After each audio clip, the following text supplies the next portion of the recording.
नमस्कार मित्रांनो. क्रिकेट हा आपल्या सगळ्यांच्याच जिव्हाळ्याचा विषय. आपलं प्रेम आहे खेळावर. पण क्रिकेट हे आपल्याकडे पहिल्यापासूनच लोकप्रिय होतं. अर्थात त्यावेळेचं क्रिकेट आणि आजचं क्रिकेट याच्यामध्ये खूप मोठा फरक आहे. त्यावेळेची असलेली माध्यमं आणि आजची असलेली माध्यमं याच्यामुळे तो खेळ आणखीन लोकप्रिय झाला असं मला वाटतं. आता पुलंच म्हणतात ना की क्रिकेट हा मुख्यतः बोलण्याचा विषय आहे. बघा, मीही तेच म्हणतोय. आता ही जेव्हा माध्यमं आली ना तेव्हा हा बोलणारा माणूस आपल्याकडे आला. बरोबर. मी बोलतोय ते क्रिकेट कॉमेंट्रेटरबद्दल. क्रिकेट कॉमेंट्री हा एक क्रिकेटच्या खेळाचा मोठा भाग झाला, अविभाज्य भाग झाला. क्रिकेट कॉमेंट्री जी आधी रेडिओवर होती, मग ती दूरदर्शनवर आली, मग वेगवेगळे चॅनल्स आले. आता तर काय आपण मोबाईलवर आपण क्रिकेट बघतो, पण ही क्रिकेट कॉमेंट्री ही तशीच राहिली. किंबहुना क्रिकेट कॉमेंट्रेटर हा क्रिकेटर्स आणि आपण प्रेक्षक यांच्यामधला एक दुवा बनला. तर अशाच एका क्रिकेट कॉमेंटेटरला मी इथे अक्षरशः पकडून आणलंय. मला माहिती आहे IPL सुरू आहे, त्यांची कॉमेंट्रीची गडबड आहे, पण तरी सुद्धा मी त्यांना खास इथे गप्पा मारायला घेऊन आलोय. आपण भेटूयात निलेश नातू यांना. नमस्कार निलेश. येस, काय म्हणताय? मस्त. अक्षरशः धरून आणलेलं आहे. हो, आम्ही ना ऍक्च्युली बरेच 2-1 वर्ष प्लॅन करतोय हे. ते आज योग जुळला. येस. सो निलेश नातूंना आपण टीव्हीवर बघतो कॉमेंट्री करताना. स्टार स्पोर्ट्स असेल, आता जिओ हॉटस्टार असेल, तिथे ते कॉमेंट्री करताना आपल्याला दिसतात. म्हणजे मला वाटतं वन डे वर्ल्ड कप झाला आपल्याकडे झालेला, त्याच्यानंतर T20 वर्ल्ड कप झाला, IPLचे 4 सीझन्स झाले. आत्ताच काही दिवसांपूर्वी चॅम्पियन्स ट्रॉफी संपली तेव्हा सुद्धा ते तिथे होते. आणि आत्ता IPLचा सीझन सुरू आहे आणि निलेश आपल्याबरोबर गप्पा मारायला आहेत. कसं वाटतं निलेश? मस्त. खरं थँक्स टू यू. छान कार्यक्रम चालू आहे. खूप गप्पा तुझ्या देखील मी पाहतो, त्यामुळे मस्त चालू आहे. ग्रेट. सो निलेश, आपण मुख्यतः इथे बोलणार आहोत आज समालोचनाबद्दल, ज्याला मराठीमध्ये आपण कॉमेंट्री म्हणतो. हे खरंय, मराठीमध्ये कॉमेंट्री म्हणतो. तर हे समालोचन काय असतं, कसं असतं, हे अवघड आहे, किती सोपं आहे, किती टेक्निकल आहे, ही कला आहे का, हे शास्त्र आहे, असे बरेच प्रश्न आहेत मला. आणि मला हे निलेश बरोबर डिस्कस करायचं.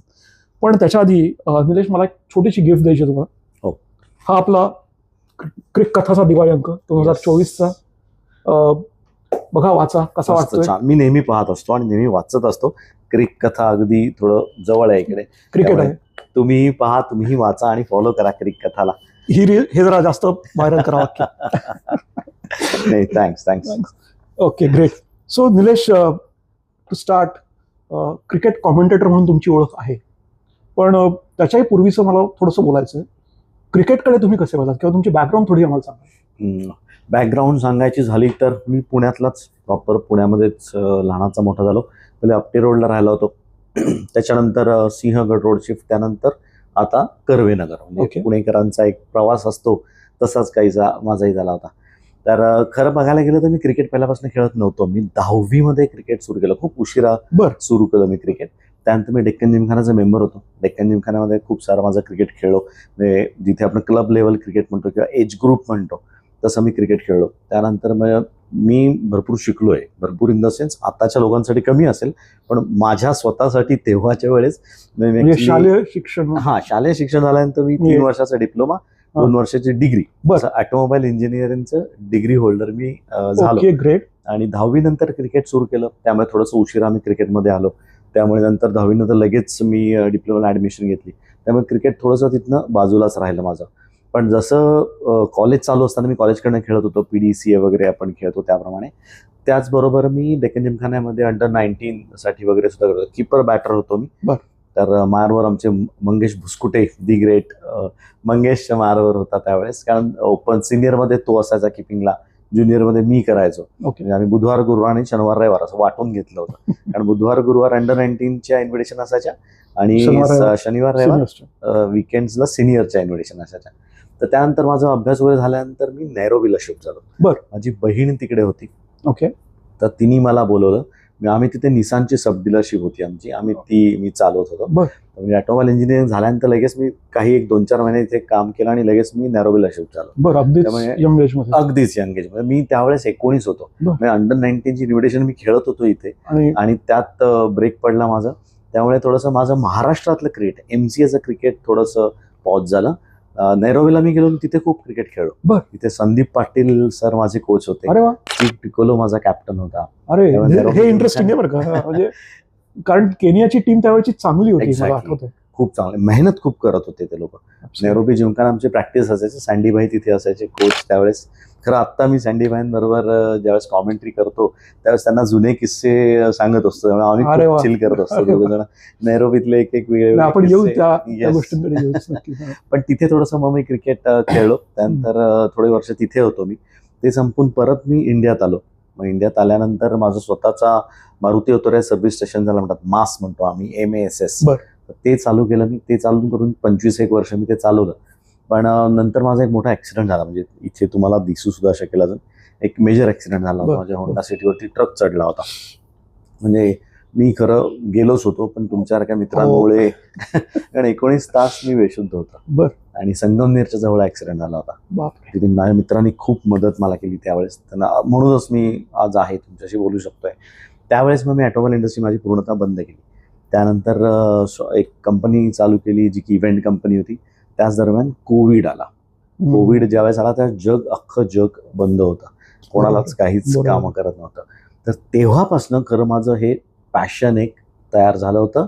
ते खरं सत्यात उतरलं असं म्हणायला हरकत नाही. म्हणजे क्रिकेट कॉमेंट्रीचं पॅशन. अरे मी त्याच्याकडे येणारच होतो. म्हणजे कोविडमध्ये किंवा लॉकडाऊनमध्ये सुरू झालेला हा उद्योग आहे असं म्हणूयात आपण. अगदी खरं आहे. वा. तर याच्याकडे कसे काय वळलात तुम्ही तेही मला जाणून घ्यायला आवडेल. झालं असं होतं त्यावेळेस की मी लायन मेंबर आहे. मी 17-18 वर्ष लायन मेंबर आहे. तर लायन्समध्ये आमच्याकडे कसं असतो जे काय कार्यक्रम असतात ते आम्हीच स्वतः बसवतो, स्वतः करतो. त्यात एमओसी आलं, मास्टर ऑफ सेरेमनी आलं, अँकरिंग आलं. तर त्यावेळेस पहिल्यांदा खरं माईक माझ्या हातामध्ये आला. त्यावेळेस मग मी ज्यावेळेस बोलत होतो लोकांशी, त्यांच्याशी कम्युनिकेट करत होतो त्यावेळेस ते उठून जात नव्हते, थांबत होते. म्हणजे असं वाटलं की हे बाबा बऱ्यापैकी आपल्याला जमतंय. तर मग ते कंटिन्यूस चालू ठेवलं होतं. मग कोविड आला ॲज यू सेड राईटली की त्यावेळेस सगळंच मी म्हटलं जगच बंद होतं. तर त्यावेळेस करायचं का हा विषय होता. आणि त्यावेळेस आमच्या मित्रमंडळींचे फोन यायचे. निखिल दीक्षित म्हणून माझा मित्र आहे, डेक्कन जिमखानाला अजून पण कोच येते, छोट्या म्हणतो आम्ही त्याला प्रेमाने. तर त्याच्याशी गप्पा आमच्या चालू असायच्या असं तसं. मग त्याच अर्धा तास गप्पा चालायच्या. माझी बायको असावरी मला म्हटली, अरे तुम्ही फोनवरती अर्धा तास गप्पा मारता, त्याच्यातच काहीतरी करा ना, क्रिकेटच्या गप्पा मारा. म्हटलं अरे हे चांगलं आहे. आणि त्यावेळेस ते झूम मिटिंग वगैरे सगळे प्रकार आले होते. सगळेजण आपापल्या घरी बसले होते. काही ना काहीतरी रोज व्हायचं. रोज संध्याकाळी आपलं काय ह्याला बोलव त्याला बोलव, झूम मिटिंग कर. पण त्याचा प्रॉब्लेम असा होता की 20-25 मिनिटाच्या वरती तुम्ही जाऊ शकत नव्हता. त्याला लिमिटेशन होते. म्हटलं हे जर करायचं तर आपल्याला गप्पा मारायचं तर मग असं काही 15-20 मिनिटं मला तरी शांत बसता येत नाही. 15-20 मिनिटाचं की समोरचं बोलते मी असताच बसणार, तर वेळ लागणार होता. माझा भाऊ एक प्रसन्न करंदीकर म्हणून, स्वप्नील आम्ही त्याला म्हणतो प्रमाणे. तर त्याला म्हटलं रे असं काही करता येईल का. तो म्हटलं थांब मी जरा काहीतरी डोकं लावतो. तो IT प्रोफेशनल आहे. तर तो म्हटलं मी काहीतरी डोकं लावतो. 2 दिवस घेतल्याचा फोन आला. तो म्हटला निलेश तुला हे करता येईल. म्हटलं अरे कसं, अर्धा-पाऊण तास तरी मला पाहिजे. म्हणजे 10 तास गप्पा मार. त्याने एक सॉफ्टवेअर शोधलं. म्हटलं ह्या सॉफ्टवेअरमध्ये आपण आरामात ह्या गोष्टी करू शकतो, त्याला काहीही लिमिटेशन नाहीये. तू 2 तास 10 तास 10 दिवस बोल म्हणे, काही त्याला तसं हे नाहीये, बंधन काही नाहीये. म्हटलं व्हेरी गुड. मग त्यात आम्ही चालू केलं. तर तेव्हा क्रिकेट गप्पा म्हणून असं माझं एक चॅनल होतं. आणि हे लाईव्ह करायचं बरं का आम्ही.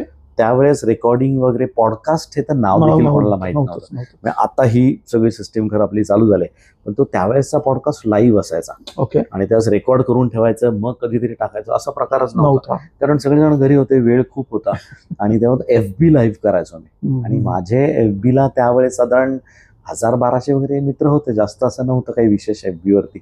पण हे आता म्हणजे प्राऊडली आय कॅन से की आता माझे 5000 फॉलोअर आहेत, 10,000 फ्रेंड्स आहेत. ते आता वाढत हळूहळू त्यानंतर गेलं. पण तेव्हा चालू केल्यानंतर पहिलं म्हटलं आता इथे कोण पाहिजे. तर म्हटलं आपल्या मित्रांकडेच जायला पाहिजे. आणि दी ग्रेट शंतनू सुगवेकर यांना मी एक दिवशी फोन केला. म्हटलं शंतन आपल्याला असं काहीतरी करायचंय. म्हटलं अरे कसं करणार, काय करणार. त्याला पण एक्साइटमेंट होती ऑब्व्हियसली, पण टेक्निकॅलिटीज खूप होत्या त्यामध्ये. त्याकरता मग आम्ही आदल्या दिवशी म्हटलं आपण बघूयात शंतन, तुझंही पहिलं, मला पण फर्स्ट टाइम आहे ह्या गोष्टी, जरा आपण प्रॅक्टिस सॉर्ट ऑफ करूया. आदल्या दिवशी रात्री म्हणजे दुसऱ्या दिवशी आम्ही ठरवलं होतं, टीजर बनवला होता मी, छोटंसं एक डिझाईन बनवलं होतं की उद्या इतके वाजता आपण भेटणार आहोत, शंतनू जुगवेंसमोर गप्पा मारणार आहोत. आदल्या दिवशी आम्ही गेलो आणि लाईव्ह गेलो. आम्ही बसलो होतो, मी लाईव्ह गेलो. शंतन लाईव्ह गेलं. म्हटलं अरे काय करतोयस. म्हटलं राहू दे थांब, बघू तर काय होतं. लोक येत आहेत का. कारण त्यांना पण कळायला हवं होतं ना की कसं ऍक्सेप्ट कसं आहे, करायचं, कसं यायचं, चार्ट कसं करायचं. हे सगळ्यांसाठीच नवीन होतं ते. एक्झॅक्टली. Completely. कोणालाच या गोष्टी माहिती माहित नव्हत्या. सर्वात जास्त मलाच माहित नव्हत्या. मी त्याचा होस्ट होतो, मी ते Correct, सुरू करणार correct. होतो. तर मला जास्त एक्साइटमेंट होती म्हणून मी लाईव्ह गेलो. लाईव्हला 1000-1200 लोक आली. वा, म्हटलं अरे बापरे, हे तर काहीतरी चांगलं चांगलं आहे. म्हटलं. हा. आणि ओळखीची होती, अगदी मला दिसत होती, कारण समोर दिसतं ना, तुम्हाला हो, एक उजवीकडे कॉलम यायचा त्यावेळेस त्या सॉफ्टवेअरला की कोण आहे काय आहे. बरोबर. तर कारण पहिली 8, 10, 12, 15, 20 नावं माझ्या ओळखीची होती. नंतर मी कोणालाच ओळखत नव्हतं. पण एकबी लाईव्ह आल्यानंतर लोकांनी स्वतःहून आपुलकीने येऊन मग कधी आहे, मी म्हटलं चला भेटू उद्या. मग का आज एवढंच कार्यक्रम आहे का, एवढंच असतो का, तेवढाच म्हटलं नाही, उद्याला मोठा कार्यक्रम आहे. मग ते आम्ही हळूहळू चालू सुरू केलं केलं. आणि जवळपास मी त्याचे 39-40 एपिसोड केले. अरे वा, मग तेवढे शोज झाले. मग पुण्यातले सगळे दिग्गज जेवढे आपले होते, खूप गप्पा मारल्या आम्ही क्रिकेटचा. मस्त त्यामुळे मस्त. क्रिकेट कट्टा तो क्रिकेट गप्पा एक मस्त कार्यक्रम झाला आणि तिथनं खरं सुरू झालं सुरुवात झाली. असं म्हणायला हरकत नाही. बरं, पण मग ते एक पॅशन म्हणून किंवा एक गंमत म्हणून सुरू केलेलं होतं, पण त्याचं प्रोफेशन मध्ये रूपांतर कसं झालं? ऍक्च्युली प्रोफेशन मध्ये रूपांतर व्हायला थोडासा वेळ गेला. सेकंड लॉकडाऊन मधली ही गोष्ट आहे. मी ज्यावेळेस हे जे सगळे इंटरव्ह्यूचा उद्योग चालू होता, तर मग ह्याच्यामुळे त्याचा असं करत करत मी सिंगापूरला पार अगदी पोहोचलो. ओके. तर तिथे आपल्या पुण्याचाच एक तुलाही माहिती आहे तो चांगला प्लेअर चेतन सूर्यवंशी. चेतन सूर्यवंशी, होय. अगदी बरोबर. तर चेतनशी माझी गाठभेट झाली. गाठभेट म्हणजे ऑनलाईन. बरोबर, त्याला मी आता नंतर आमची 1-2दा भेट झाली. 1-to-1 आम्ही भेटलो. पण चेतनपर्यंत पोहोचलो. मग बरं. चेतनचा इंटरव्ह्यू मी त्यावेळेस घेतला आणि समहाऊ चेतन लाईक माय स्टाईल, की मी कसं बोलतो किंवा कसा इंटरव्ह्यू होतो. तो म्हटला मी इतके इंटरव्ह्यूज केलेत पण अशी मजा नाही आली, की असं गप्पा मारतोय असं वाटलं नाही, म्हणजे वाटत नाही इतर इंटरव्ह्यूला. इथे म्हणजे आम्ही तर 1.5-2 तास बोलत होतो. बरं. तो म्हणणार म्हटलं थांबूया आता चेतन जवळपास. म्हणून 1.25 तास झाला, इतका वेळ झालाय. तर असं त्याचं रिॲक्शन होतं. तर मग आमची मैत्री वाढत गेली. त्याची कंपनी आहे स्पोर्ट्स किंगडम नावाची. ओके. अजूनही तो चालवतो स्वतः. त्याचा तो चेअरपर्सन आहे. सिंगापूरलाच तो स्थायिक आहे. बरं. तर त्याच्याकडे मी असं टाकलं की म्हटलं चेतन हे आपण करू शकतो असं, की मुलांना शिकवायचं कॉमेंट्री कशी करायची, कॉमेंट्री ओके कशी करायची. कारण हे कोणीच कधी केलं नव्हतं. अजून इंडियामध्ये 1-2 स्कूल फक्त आहेत, तेही आता 1-2 वर्षापूर्वी यायला लागलेली आहेत. बरं. त्यावेळेस असा विषय नव्हता. त्यामुळे म्हटलं आपण स्पोर्ट्स किंगडमच्या माध्यमातून ऑल ओव्हर वर्ल्ड आपण असं शिकवू शकतो की कॉमेंट्री कशी करायची किंवा कशी करता येईल. मग त्यात अँकरिंग आलं, म्हणजे स्पोर्ट्स रिलेटेड किंवा स्पोर्ट्स प्रेझेंटर हे आपण तयार करूयात असं आमच्या डोक्यामध्ये त्यावेळेस आलं होतं. ओके. म्हटलं अरे हे माझ्याकडे घेऊन एक जण आला होता, गेव्हिन स्कॉवेल त्याचं नाव आहे.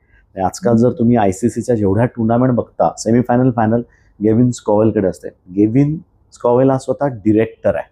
म्हणजे बरं. तो काय करतो, तो रूममध्ये बसलेला असतो. त्याच्यासमोर 40-42 स्क्रीन लावलेले असतात. जेवढे कॅमेरे असतात, जेवढे स्क्रीन आहेत, सगळे त्यासमोर असतो. ग्राउंडवर जेवढे कॅमेरे आहेत ते सगळे त्याच्यासमोर बरं. दिसतात. आणि तो डिसाईड करतो की आपण घरी बसून काय पाहणार.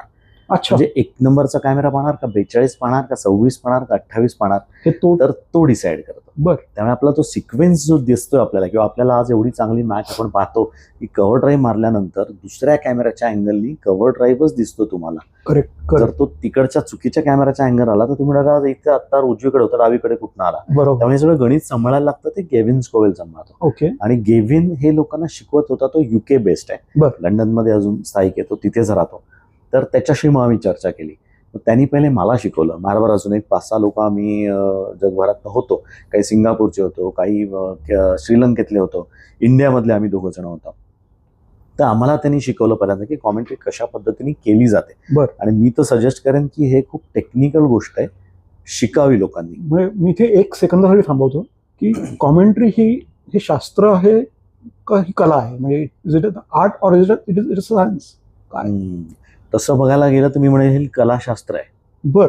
ओके. कारण त्याच्यामध्ये तुमच्यात इनबिल्ट थोडंसं असावं लागतं आणि ते शास्त्रामध्ये कसं तुम्ही त्याचं ट्रान्सफर कारण करता. त्याच्यामध्ये टेक्निकॅलिटीज पण मला असं वाटतं की बऱ्याच असणार आहेत किंवा असतील. खूप आहेत. त्या समजून घेणं, त्या अडॉप्ट करणं आणि त्याप्रमाणे तिथे काम करणं हे अवघड असेल नक्कीच. अगदी खरं आहे. म्हणजे टेक्निकॅलिटीज एवढ्यात आहेत. त्याला आम्ही एक साधं सोपं असं म्हणतो की कॉमेंट्री हायजीन. तर ते काय असतं पहिल्यांदा ते तुम्हाला लक्षात यायला पाहिजे. बरोबर. मग 1 मिनिट, आपण या कॉमेंट्री हायजीनकडे येऊयात.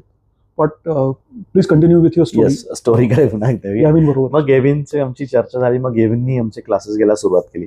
दिवसामध्ये तो 2 तास घ्यायचा. 2 तासामध्ये तो कसं बसायचं, इथपासनं कशा पद्धतीने गोष्टी होतात. म्हणजे तसं पाहायला गेलं तर मी तोपर्यंत स्टार बरोबर काम केलं नव्हतं किंवा कुठचेही मोठे इव्हेंट्स केले नव्हते जिथे की प्रेझेंटर म्हणून मी माझी स्वतःची ओळख अशी देऊ शकेल. पण त्यांनी ज्या ज्या गोष्टी मला शिकवल्या त्यामध्ये मी जेव्हा म्हणजे कट्टू मी स्टार स्पोर्ट्सच्या पहिला माझा दिवस मी स्टुडिओमध्ये बसलो होतो, तर त्या स्टुडिओमध्ये बसल्यानंतर हेडसेट लावल्यानंतर मला असं वाटून गेलं की अरे मी तर पहिले येऊन गेलोय. अच्छा. कारण मी जे करत होतो त्यांनी मला जे शिकवलं त्यांनी मला तयारी ती सगळी करून तयारी एवढी माझी तगडी झाली होती. बरं. त्यामुळे पहिल्या दिवशी मला काही वाटलंच नाही की हे नवीन आहे, वेगळं आहे, मला कसं किंवा जमलं. त्याचं टेन्शन आलंय किंवा काही नाही. बिलकुल नाही. कारण ते एवढं छान तयारी झाली होती. ऑब्व्हियसली तुमचा पण तेवढा त्यामध्ये इंटरेस्ट पाहिजे. तो बोलतोय पण तुम्ही ते आत्मसात करून घेणं तेवढं शिक्षक गरजेचं आहे. किती चांगला असला तरी विद्यार्थी तेवढाच पाहिजे ना चांगला. अगदी खरं आहे. तुम्ही स्वतः जर काळजीपूर्वक ऐकलं, आत्मसात केलं तर तुम्हाला त्याचा फायदा होणार आहे. त्यामुळे मला त्याचा इतका फायदा झाला की पहिल्या दिवशी मला अजिबात प्रेशर नव्हतं किंवा मी चांगलं परफॉर्म करू शकलो. पण तिथे माझी तयारी झाली. त्यानंतर मग आम्ही म्हटलं की आता केविन आपण स्पोर्ट्स किंगडम तर्फे आपण लोकांना आता कॉमेंट्री करायला शिकवूयात. बरं. म्हणजे मला ऑफिशियल जॉब मिळायला च्या अगोदर मी लोकांना कॉमेंट्री करायला शिकवायला लागलो होतो. ओके. नंतर मी स्टार स्पोर्ट्सला बरं, म्हणजे आधी ट्रेनर म्हणून किंवा शिकवणारा म्हणून तुम्ही उभे राहिला राईट आणि नंतर स्टार स्पोर्ट्सकडे किंवा एक्झॅक्टली हे वेगळं आहे रे काहीतरी. कारण तो पिरियड पण असा होता की त्यावेळेस कोविड देखील चालू होतं, एवढं विशेष क्रिकेट घडत नव्हतं. एकच IPL झाली, तीही बबलमध्ये झाली. हो. त्यामध्ये म्हणजे जे कॉमेंटेटर्स होते आजची या IPLची 2025ची परिस्थिती की आमच्याकडे मराठीमध्ये 12 टॅलेंट आहेत. वा. आमची एक मीटिंग असते, थोडंसं दुसरीकडे जातोय मी, पण IPL चालू व्हायच्या एक मीटिंग असते, झूम मीटिंग असते. त्यावेळेस 200 लोक होती. यावेळेस 200 टॅलेंट आहेत आमच्याकडे, 200 लोक कॉमेंट्री करतात वेगवेगळ्या भाषा. वेगळ्या कारण 14 भाषा आहेत. पण म्हणजे एवढी जनता तिथे असते. तर त्यावेळेस हे 20 वरती आकडा होता. त्यामुळे मला तेव्हा काम मिळणं हे माझ्या डोक्यात देखील नव्हतं किंवा मिळेल का असं देखील मला कधी वाटलं नव्हतं. पण मग हे कॉमेंट्री कशी करायची हे शिकवत असताना कॉमेंटेटर म्हणून तुम्ही स्टार स्पोर्ट्सकडे कसे पोहोचला? मला वाटतं स्टार स्पोर्ट्सची असाइनमेंट तुमची पहिली होती. पहिली माझी स्टार स्पोर्ट्सची होती. राईट. तर एक पद्धत असते या सिस्टीममध्ये, ज्यांना कोणाला यायचंय त्यांना करता पण मी सांगतो की तुम्ही तुमच्या क्लिप बनवायचे असतात आणि त्या क्लिप तुम्ही योग्य व्यक्तीकडे पोहोचवायच्या असतात. ओके. तर माझा एक मित्र आहे जो पुण्यामध्ये भारतभर आम्ही एकत्र काम करतो, वैभव परांजपे म्हणून. तर तो स्टार स्पोर्ट्समध्ये अजूनही कामाला आहे. वैभव, थँक्यू व्हेरी मच. तुझ्यामुळे मला खरं आज इथे मी आहे, माझा इंटरव्ह्यू घेतला जातोय किंवा मी स्टारमध्ये इतके वर्ष काम करतोय. तर वैभवशी मी बोलता बोलता असं बोललो की अरे मला असं इंटरेस्ट आहे आणि मला वाटते की हे जमेल. स्वतःला तुम्हाला कॉन्फिडन्स पाहिजे ना. अर्थात ज्यावेळेस तुम्ही म्हणतात, तू मला म्हणतोस की इंटरव्ह्यू होतं, तुला कॉन्फिडन्स आहे म्हणूनच तुम्हाला बोलच, तर हा कॉन्फिडन्स जमलच्या दिसला पाहिजे की मी हे करू शकतो, मला वाटतंय, तर माझे शब्द टाकशील का. त्यांनी मला 2 नावं दिली. तर म्हटलं ही लोकं आहेत, तू त्यांच्याकडे जा, त्यांच्याशी बोल, त्यांना तुझ्या क्लिप्स पाठव. आणि मग त्या मी क्लिप्स पाठवल्या, त्यांनी त्या बघितल्या, अप्रूव्ह झाल्यानंतर त्यांनी मला पहिल्यांदा हिंदीसाठी विचारलं. तर हिंदी ऑडिशन, मग मला हिंदीच्या क्लिप्स वाटायला लागल्या. हिंदीच्या क्लिप्स मी दिल्या. पण BCCIचा एक नियम असा आहे, म्हणजे आपल्या board of cricket of control India, त्यांचा एक नियम असा आहे की जर तुमच्याकडे शिक्का असेल, म्हणजे तुम्ही लिस्ट ए करिअर किंवा तुम्ही तुमच्या स्टेटला रिप्रेझेंट केलं नसेल तर तुम्हाला कॉमेंटेटर बनता येत नाही. बरं. तसं त्यांनी रूल केलंय आणि खरं चांगला रूल आहे मी म्हणेन, कारण एवढे क्रिकेटर्स खेळून गेलेत ना, त्यांचं छोटंसंच कारकीर्द असते. ते संपल्यावर पुढे काय, कारण त्यांनी सर्वस्वी आपल्या क्रिकेटसाठी दिलेलं असतं. त्यांना हा सेकंड ऑप्शन चांगला आहे. म्हणून आज तुम्ही बघत असाल जेवढे कॉमेंटेटर्स आहेत.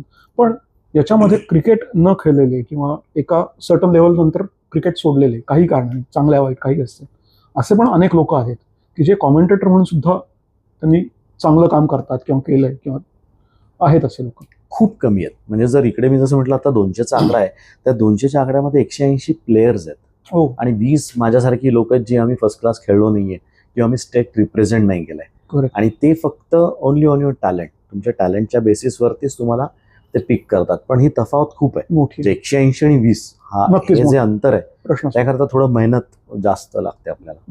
खरं. पण मग तो स्टार स्पोर्ट्सचा प्रवास सुरू झाला मला वाटतं 4 वर्षांपूर्वी, 4 का 5 वर्षांपूर्वी. मग त्याच्यानंतर IPL तुम्ही कंटिन्युअसली करत गेला. मागच्या वर्षी आपला वन डे वर्ल्ड कप सुद्धा जो भारतात झाला तोही केला. T20 वर्ल्ड कप झाला, चॅम्पियन्स ट्रॉफी झाली आणि IPL तर सुरूच आहे. म्हणजे आता या सगळ्या प्रवासामध्ये अनेक दिग्गज लोक तुम्हाला भेटले, जे तुम्ही म्हणालात त्याप्रमाणे क्रिकेट खेळलेलेही होते, जे गेली अनेक वर्ष कॉमेंट्रीमध्ये सुद्धा आहेत. संदीप पटेल सरांचं नाव तुम्ही घेतलं, किंवा त्याच्या पलीकडे जाऊन किरण मोरे सर असतील, आदित्य तरे, धवल कुलकर्णी सारखे लोक आहेत जे एक्सक्लुझिव्हली मराठीमध्ये कॉमेंट्री करतात, किंवा इतरही मंडळी आहेत, किंवा आत्ता तुम्ही म्हणालात त्याप्रमाणे बाकी भाषांमधले सुद्धा दिग्गज आहेत. मग यांच्याबरोबरचं इंटरॅक्शन हे कसं आहे तुमचं, किंवा काही त्याबद्दलचे काही किस्से आहेत का, काही आठवणी आहेत का की जे प्रेक्षकांना सांगायला आवडेल? किस्से खूप आहेत. किस्से आणि आठवणी म्हटल्यानंतर एवढे किस्से आहेत ना, की म्हणजे मजा असते. बेसिकली तुम्हाला जर एखादी एक गोष्ट आवडत असेल, म्हणजे मी माझ्या MBA वरती पण बऱ्याच वेळा हे कोट केलंय, की जर तुम्ही आवडणारी गोष्ट करत असाल तर तुम्हाला काम वाटत नाही. खरं. त्यामुळे तुम्ही जास्त इंटरेस्ट घेऊन करता. बिलकुल. त्यामुळे माझंही तसंच झालं. ही गोष्ट मला आवडत होती, त्यामुळे आपण काम करतोय तिथं आपल्याला. म्हणजे मी आतापर्यंत 2 T20चे वर्ल्ड कप केले, एक 50 ओव्हरचा केला, त्याच्यानंतर 4 IPLचे सीझन झाले, चॅम्पियन्स ट्रॉफी झाल्या, त्यानंतर एशिया कप झाला. तर हे एकानंतर एक ज्या गोष्टी घडत गेल्या ना, त्यावेळेस कळलं पण नाही की एवढं आपण काम करून बसलो, कारण मजा येते. मजा येते. जर तुम्हाला जेव्हा तुमचा वेळ जात नाहीये ना, त्यावेळेस तुम्ही कंटाळा करता आणि मग तुम्हाला बोर होतं. पण एवढे किस्से आहेत तिथे. म्हणजे सँडी व्हाईनचं सांगायचं झालं तर 2 वर्षापूर्वीची IPL होती, पावसात वाहून गेली, फायनलची मॅच होती, पाऊस पडला, मॅच होणार नव्हती. आमचे स्टुडिओ छोटेच असतात, म्हणजे एवढीच जागा असते स्टुडिओ, कारण तो एअरटाईट असतो आणि ते टेक्निकल गोष्टी खूप असतात आणि आवाज यायला नको ह्या सगळ्या कारणांसाठी. तर आम्ही बसलो होतो आणि मॅच कळलं की बाबा काय होऊ शकणार, पण होईल होईल होईल. आम्ही घरी जाऊ शकत नाही जोपर्यंत तिकडनं शेवटचं सांगत नाही की आज मॅच वॉशआउट झाली. म्हणजे हे ऑफिशियल वर्डिक्ट आल्यानंतर देखील पुढचा अर्धा तास आम्हाला काम आहे, कारण सांगायला लागतं काय झालं काय नाही कसं काय. त्यामुळे आम्हाला बसायला लागलं. आम्ही बसलो होतो, आम्ही अक्षरशः खालती मांड्या घालून बसलो होतो. सूट बीट मध्ये एकदम सगळे कडक, कारण फायनल होती, पण मांड्या ठोकून खालती बसलोय. आणि सँडी व्हाईननी एक एक किस्से सांगायला जी काय सुरुवात केली होती. अमेझिंग माणूस. म्हणजे मी नेहमी त्यांना म्हणतो, सँडी व्हाईन जर T20 तुमच्यावरच असतं तर, पण लगेच मला वाटतं निलेश जर तर नाही, क्रिकेटमध्ये जर तरला काही नाही, आजचं बोल. मी होतो त्यावेळेस मी करले, मी लांब लांब मारले. आजची पोरं काही कमी आहेत का, म्हणजे ते एवढे डाऊन टू अर्थ माणूस आहे ते. तर ते झाले. त्याच्यानंतर आदित्यचे खूप सारे किस्से आहेत. आदित्यचे किस्से होते. त्यानंतर आता आपला भारताच्या मुलींच्या कोच अमोल मुजुमदार, तर अमोलकडे पण एवढे किस्से आहेत. अमोल बरोबर मी खूप काम केलं आणि माझं ट्युनिंग अमोल बरोबर खूप छान जमलेलं होतं, कारण आम्ही दोघांची आमची पेअर असायची कायम.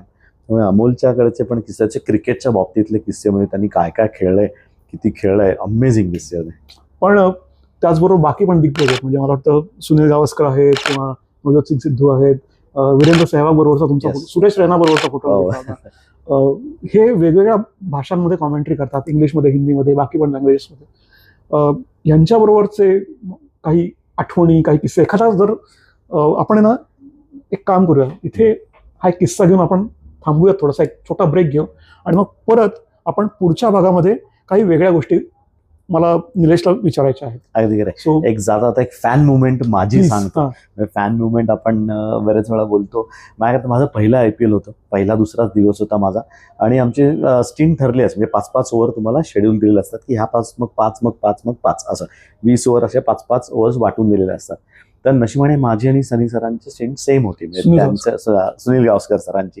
आम्ही सगळे एकाच बिल्डिंगमध्ये असतो, एकाच फ्लोअरवरती असतात. म्हणजे थोडक्यात सांगतो की ग्राउंडवरती फक्त 14 जण असतात, इंग्लिशचे 2, हिंदीचे 2.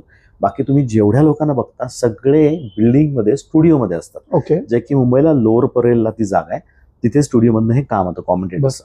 आम्ही एकत्र होतो, जेवायला यायचं होतं. सेकंड इनिंग नंतर मध्ये ब्रेकमध्ये जेवण असतं, तर ते घेण्यासाठी म्हणून मी आलो असतो. आणि मला असं हातात प्लेट घेऊन खाता येत नाही, बुफे लावलेला असतो आणि ते कधीच जमत नाही मला असं जमते. तर प्लेट जड, त्यात गोष्टी, आणि ते त्यामुळे आमचं लाऊंज होते, कोच असतात बसायला, बसलो होतो आणि एक मोठा टिपॉय होता. माझी प्लेट भरून आणली आणि तो टिपॉयवरती ठेवून टिपॉय खेचून माझ्या त्या सोफ्याच्या जवळ घेतला मी आणि बस सुरुवात केली. पहिला घास खाणार तेवढ्यात सनी सर पण माझ्या मागेच होते, ते प्लेट त्यांचे जेवण झालं आणि ते तिकडे आलं. मला निलेश तू इथे बसणार, माझं नाव माहिती होतं, मी मराठी कॉमेंट्री करतो हेही माहिती होतं. त्यांना किती आत्मीयता आहे की आपल्या भाषेतली व्यक्ती कोण आहे, नवीन काय करते, सगळा अभ्यास त्यांचा. तर संजय मांजरेकरांचं पण, संजय मांजरेकर मला नावानिशी त्यांनी पण म्हटलं, निलेश कसं आहेस, कसं चाललंय मराठी कॉमेंट्री. रवी शास्त्री देखील, सगळे मराठी आजकाल एकदम मस्त मराठी बोलतात, मुंबईची लोक आहेत, आणि त्यांना आपुलकी आहे असं की आपल्या भाषेतलं चालू आहे, त्यामुळे त्यांना तो इंटरेस्ट पण आहे. तर सनी सर म्हटलं निलेश इथे बसणार आहेत. थोडं घाबरलो, म्हटलं सनी सर बोलतात, कारण त्या बसमध्ये असतं ना ही माझी जागा, ही सिनियरची जागा, ज्यावेळेस सगळी टूर बस निघते त्यावेळेस. म्हटलं सर तुम्ही इथे बसणार आहेत का? नाही मी नाही इथे बसणार आहे, मी तुझ्या बाजूला बसणार आहे, पण तू इथेच बसायचं, मला पण असं हातात घेऊन जेवता येत नाही, मला प्लेट ठेवायला लागते. तर ते बाजूला येऊन माझ्या बसले, प्लेट ठेवले, मस्तपैकी मटण मोठी नल्ली वगैरे घेतली होती, फिश होतं, सगळं नॉनव्हेज व्यवस्थित. ती व्यक्ती आली, बाजूला बसली, शूज काढले, नमस्कार केला जेवणाला आणि जेवायला सुरुवात केली. क्या बात आहे. म्हणजे माझी ही ह्याच्यापेक्षा मोठी ही- फॅन मुवमेंट ऍब्सोल्युटली कोणाचीच असू शकत नाही ज्यांनी इंडियन क्रिकेट एवढं क्लोजली बघितलं. अगदी. So great. निलेश, आपण इथे थोडासा एक ब्रेक घेऊयात आणि परत पुढच्या भागात मी जसं म्हटलं मित्रांनो की आपण बोलणार आहोत निलेश नातूंबरोबर आणि मला काही टेक्निकल गोष्टी निलेशशी बोलायच्या आहेत. कॉमेंट्री करताना काय करावं लागतं, काय गोष्टी टाळायच्या आहेत, हे सगळं मला निलेशला विचारायचं आहे. पण आपण इथे आत्ता थांबणार आहोत आणि आपण परत भेटूयात निलेश बरोबर गप्पा मारायला. थँक्यू.